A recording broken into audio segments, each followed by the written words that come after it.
บายดีจ้ะวันนี้มากินข้าวปุ้นแบบต้มดูกหมูใส่กับปลาทำแบบนี่ตอนดูกหมูมากินกันเลย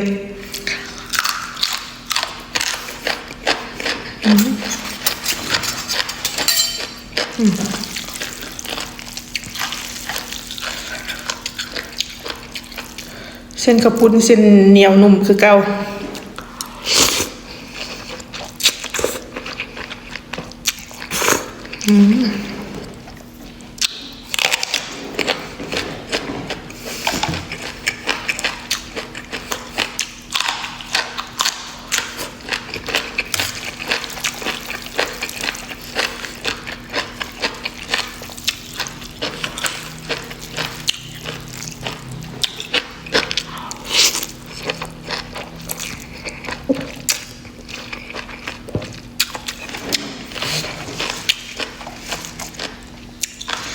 กินกับผักบัวละพา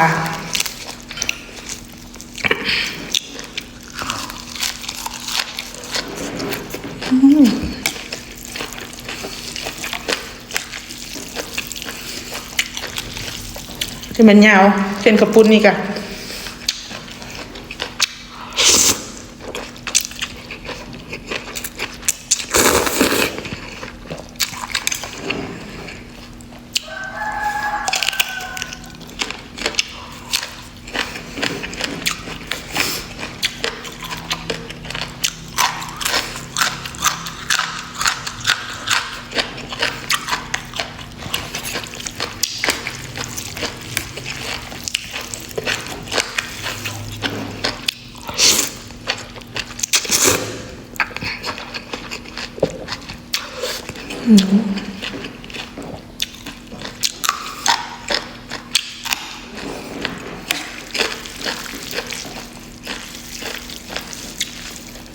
บางเส้น